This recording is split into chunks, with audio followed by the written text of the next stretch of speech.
souvenir marquant du jeu vidéo, je pense que c'était quand j'ai reçu Super Shinobi sur Mega Drive.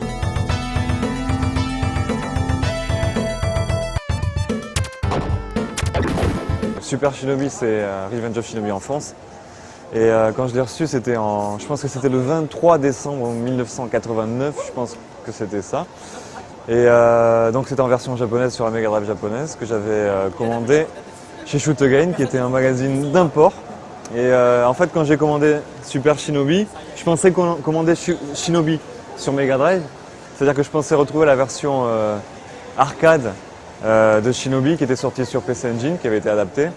Et donc en fait, je me suis retrouvé avec un jeu qui était différent. Et au tout début, j'ai été un petit peu déçu. Je me suis dit, tiens, c'est pas Shinobi, pourquoi? C'est pas le même jeu, il y avait marqué Super Shinobi, et c'était pas la même chose. Et puis en fait, bon, j'ai commencé à jouer.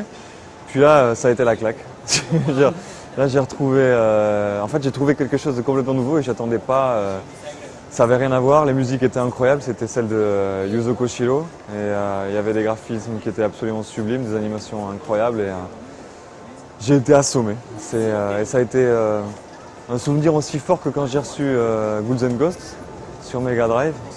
Et ces deux-là, vraiment, ça a été les deux jeux qui m'ont le plus impressionné et qui m'ont motivé pour venir travailler au Japon. Voilà.